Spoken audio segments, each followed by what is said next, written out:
Let's bring in Congressman Kinzinger as well. So, Congressman Kinzinger, you've been outspoken about the president's conduct. You've said that the 25th Amendment should be invoked. You've encouraged the vice president to lead that effort. Will you vote for an impeachment resolution? Look, I'll vote the right way when whatever's put in front of me. There's a lot of still negotiation going on. I honestly don't think impeachment's the smart move, because I think it victimizes Donald Trump again. And I think there's a moment that we're in right now where Donald Trump, he's looking really, bad. You just can't even put that into words, right? He stirred up a crowd. It was an executive branch attack on the legislative branch, one of the worst days in American history. So I'll vote the right way, if I'm presented with that. I just think it's probably not the smartest move right now, but I think that's going to be out of my hands. So, but what about the argument that the Congressman was making? I assume that when you say you'd vote the right way, is if you're presented with it, you do consider this an impeachable offense, you would vote for it, but it's not the preferred course. What are the alternatives when you're facing conduct like this by a president of the United States? Well, I think it would be the right move if we had more than basically 10 days left of the administration, right? The fact that you had mentioned we're not going to be able to even get through a trial. So, yeah, he'll be impeached a second time, but also exonerated in theory a second time. Depends on how that trial goes. If they can do it when he's out of office, all that. I think there's a lot of ideas with censure, with preventing him from being able to run again. The reality is we just don't have a lot of time in this administration left, which right now is a good thing. I think what bothers me probably more than anything is I think as the dust settles, maybe it's settling in, I don't know. But what happened was unprecedented on January 6th, and hopefully nothing like that will ever happen again. But I think we were very close, as Ms. Ocasio-Cortez said just now. I think we were very close to actually having members of Congress killed.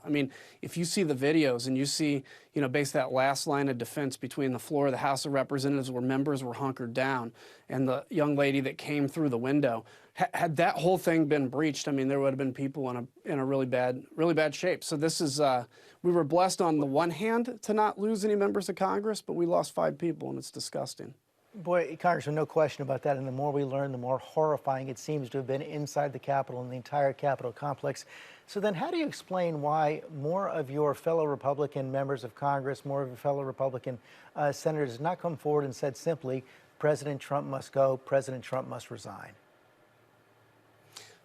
Everybody's got their own decisions. I think a lot of it is fear. There is fear that infects so many sides of the debate right now, right? The people that have been radicalized are fearful of, a Satanist underground government, which QAnon preaches.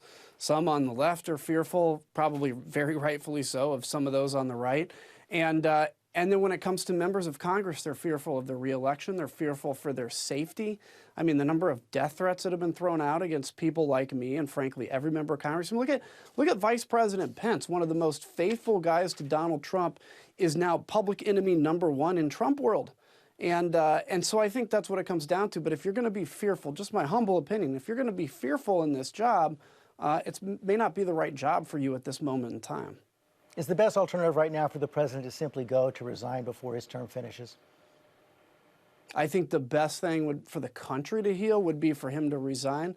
The next best thing is the 25th Amendment. And that's why I call on Vice President Pence to do it. This is the thing that just gets this out of the debate in Congress. It doesn't victimize Donald Trump. It makes him look as bad as he has been here.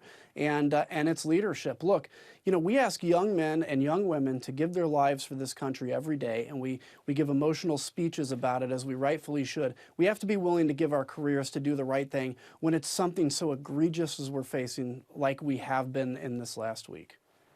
Congressman, thanks for your time this morning.